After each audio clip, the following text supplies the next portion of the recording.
اللہ جب کسی عورت سے راضی ہوتا ہے تو اس کے جسم میں یہ 8 نشانیاں ظاہر ہوتی ہیں۔ 8 ایسی نشانیاں جس عورت میں ظاہر ہو تو وہ خوش ہو جائے کہ اس کا رب، اس کا خدا اس سے راضی ہو گیا۔ سمجھو، بسم اللہ الرحمن الرحیم، اللہ راضی ہوتا ہے تو 8 نشانیاں ظاہر ہوتی ہیں اللہ کی اپنے بندے سے محبت کی نشانیاں۔ اگر کسی میں ایک نشانی بھی ظاہر ہو جائے تو سمجھ لینا کہ اللہ اس سے محبت کرتا ہے۔ ساتھ ہی آپ کو بتائیں گے کہ حضرت علی رضی اللہ تعالیٰ عنہ نے فرمایا کہ عورت کو گالی دینا کیسا ہے اور اس کے ساتھ مار پٹائی کرنا کیسا ہے، اس سے گھر میں کیا کیا ہوتا ہے۔ تو ناظرین، سب سے پہلی نشانی اللہ پاک جس کو دین کی سمجھ عطا فرما دیتا ہے، دین سے جوڑ دیتا ہے تو اسے اپنا محبوب بنا لیتا ہے۔ حضرت عبداللہ ابن مسعود رضی اللہ تعالیٰ عنہ سے مروی ہے کہ رسول اللہ صلی اللہ علیہ وآلہ وسلم نے فرمایا کہ اللہ پاک تمہارے درمیان اخلاق بھی تقسیم کرتے ہیں جس طرح رزق کو تقسیم کرتے ہیں۔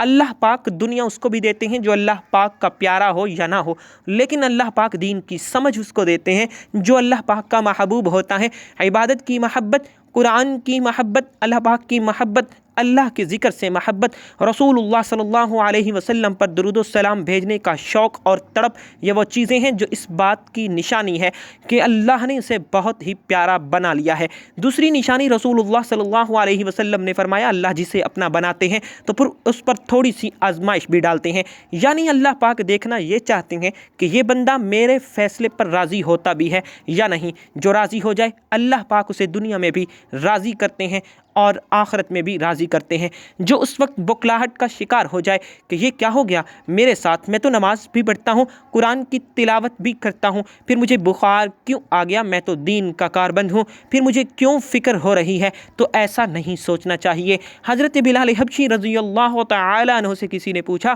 کہ آپ بڑی توحید کی باتیں کرتے ہیں تو آپ کو اتنی بری طرح سے مار کیوں پڑی ہے؟ تو آپ رضی اللہ تعالی عنہ نے فرمایا کہ تم بھی تو بازار جا جا کر برتن خریدنے سے پہلے اسے بجا کر دیکھتے ہو کہ مٹی صحیح طرح سے لگی بھی ہے یا نہیں۔ بس اللہ نے بھی مجھے آزمایا تھا۔ اس کے بعد یہی وہ غلام تھا کہ جس کا رنگ بھی کالا تھا، جو حبشے کا رہنے والا تھا، جس کے بارے میں اللہ کے پیارے رسول صلی اللہ علیہ وآلہ وسلم فرماتے ہیں کہ جب میں جنت میں جا رہا تھا، جب مجھے معراج کرائی گئی تو آگے آگے کسی کے چلنے کی آہٹ سنائی دی۔ میں نے حضرت جبرائیل علیہ السلام سے پوچھا کہ یہ کون شخص ہے؟ جو ملا کہ یہ بلال حبشی رضی اللہ تعالیٰ عنہ ہے جو آپ کے آگے چل رہے ہیں۔ حضور پاک صلی اللہ علیہ وآلہ وسلم جب واپس آ گئے تو حضرت بلال رضی اللہ تعالیٰ عنہ سے پوچھا کہ تم کون سا عمل کرتے ہو؟ تو حضرت بلال رضی اللہ تعالیٰ عنہ نے فرمایا کہ آپ نے ہی تو فرمایا تھا کہ ہر وقت باوضو رہنا، تو میں ہر وقت وضو کی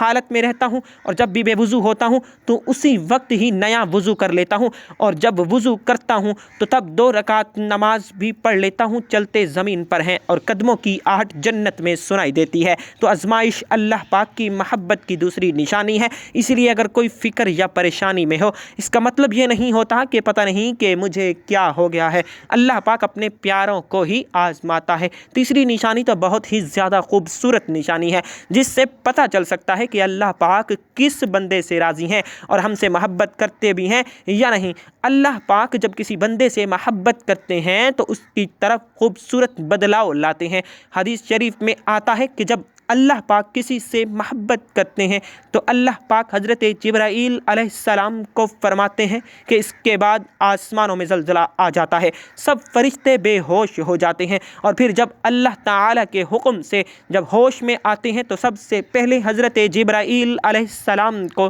اجازت ہوتی ہے۔ تو حضرت جبرائیل علیہ السلام سوال کرتے ہیں کہ ہمارے رب نے کیا فرمایا ہے، اور اس کے بعد خود ہی کہتے ہیں کہ اللہ تعالیٰ نے جو بھی فرمایا ہوگا وہ حق فرمایا ہوگا۔ پھر اللہ تعالیٰ فرماتے ہیں جبرائیل میں نے آج اس بندے کو اپنا محبوب بنا لیا، تم بھی اسے اپنا محبوب بناؤ۔ حضرت جبرائیل علیہ السلام بھی اس بندے سے محبت کرنے لگتے ہیں۔ پھر حضرت جبرائیل علیہ السلام کو حکم ہوتا ہے کہ آسمان کے تمام فرشتوں کو خبر دے دو یہ اللہ تعالیٰ کا پیارا بن گیا ہے۔ حضرت جبرائیل علیہ السلام آسمان کے تمام فرشتے اور تمام نورانی مخلوقات بھی اس سے محبت کرتے ہیں، آسمان کے کھربوں فرشتے اس سے محبت کرنے لگتے ہیں۔ پھر ایک فرشتہ آسمان سے دنیا میں آتا ہے اور اعلان کرتا ہے کہ اے لوگو فلاں شخص اللہ کا محبوب ہے۔ حضرت جبرائیل علیہ السلام اور تمام آسمانوں کی نوری مخلوقات اس سے محبت کرتی ہیں، تم بھی اس شخص سے محبت کرو، اور پھر دنیا والوں کے دلوں میں اللہ پاک اس بندے کی محبت کو ڈالتا ہے۔ تو اس لیے دنیا میں دو کام ضرور کرو جس کو کرنے سے اللہ تعالی ہم سے راضی ہو جائے، ہمیں اپنا محبوب بنا لے، انشاءاللہ تعالی دنیا اور آخرت میں کامیاب ہو جاؤ گے۔ حضرت عبداللہ ابن عباس رضی اللہ تعالیٰ عنہ فرماتے ہیں جب نیکیاں قبول ہو جاتی ہیں تو انسان کے جسم میں یہ 5 نشانیاں ظاہر ہوتی ہیں۔ نمبر 1، جب انسان کی نیکی قبول ہو جاتی ہے تو اس کی وجہ سے اس کے چہرے پر عجیب سی رونق آ جاتی ہے، یعنی وہ انسان دنیا کے سامنے اپنی خوشی کا اظہار اپنی مسکراہٹ اور بشاشت کے ساتھ کرتا ہے، وہ ہر ایک وقت خوش رہتا ہے، بلکہ یوں لگتا ہے اس دنیا میں اس سے بڑا سکون اور وقار والا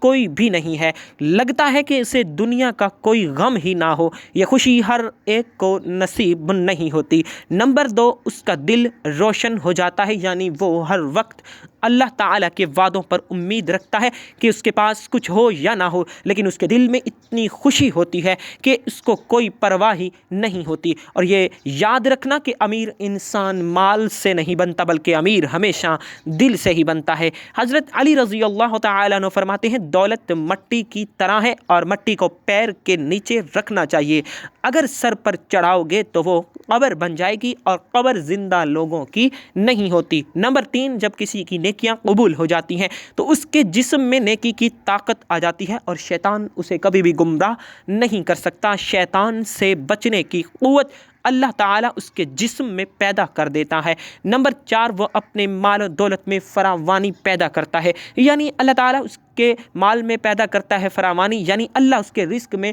برکت پیدا کرتا ہے۔ وہ چاہے لوگوں پر خرچ کتنا بھی کرے، ضرورت مندوں کو کتنا بھی بانٹے، اس کی دولت میں کبھی بھی کمی نہیں آتی۔ حضرت علی رضی اللہ تعالی عنہ فرماتے ہیں نصیب کا رزق انسان کو ایسے تلاش کرتا ہے جیسے مرنے والے کو اس کی موت۔ نمبر 5، لوگوں کے دلوں میں اللہ تعالیٰ اس کی محبت پیدا کر دیتے ہیں، یعنی جب اللہ اپنے بندے سے خوش ہوتا ہے تو اس وقت اس کی محبت لوگوں کے دلوں میں پیدا کر دیتا ہے۔ ناظرین، اب آپ کو بتاتے ہیں عورت کی ذمہ داری کیا ہے۔ حضرت علی رضی اللہ تعالیٰ عنہ نے فرمایا عورت کی سب سے بڑی ذمہ داری کیا ہے۔ حضرت علی رضی اللہ تعالیٰ عنہ کی خدمت میں ایک شخص آیا اور دست ادب کو جوڑ کر عرض کرنے لگا، یا علی، میری بیوی میرے گھر کا کام صحیح طرح نہیں کرتی، نہ میرے کپڑے کی دیکھ بھال کرتی ہے، نہ گھر کی صفائی ٹھیک طرح سے کرتی ہے، تو کیا میرا ڈانٹنا غصہ کرنا صحیح ہے؟ بس یہ کہنا ہی تھا تو حضرت علی رضی اللہ تعالیٰ عنہ نے فرمایا، اے شخص، کس نے کہا کہ تمہاری بیوی پر تمہارے گھر کا کام واجب ہے؟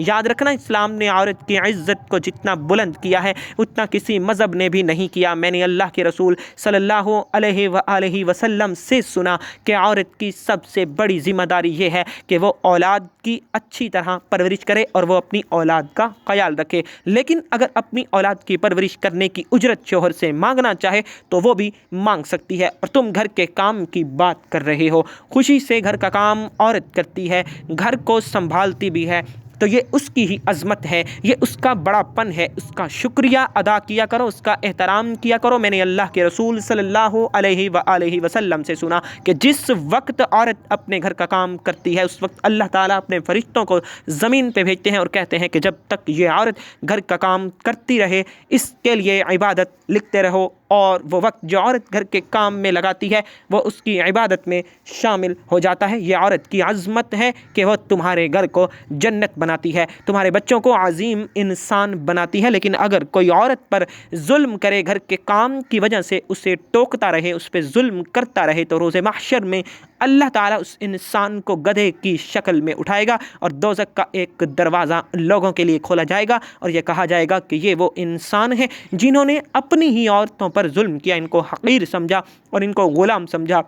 ناظرین، اب ہم آپ کو بتاتے ہیں حضرت علی رضی اللہ تعالیٰ عنہ نے فرمایا گھر میں عورت کا رونا کیسا ہے، عورت پر ظلم کرنے کی کیا سزا ہے۔ حضرت علی رضی اللہ تعالیٰ عنہ راستے سے گزر رہے تھے، دیکھا کہ ایک شخص اپنی بیوی پر ظلم کر رہا تھا۔ حضرت علی رضی اللہ تعالیٰ عنہ کے قریب گئے اور فرمانے لگے، اے شخص، اللہ تعالیٰ سے ڈرو، تمہاری مفلسی، پریشانی اور رزق میں تنگی کا سبب ہی یہی ہے کہ یہ تمہاری بیوی تمہارے ہی ظلم کی وجہ سے تمہارے ہی گھر میں روتی ہے۔ میں نے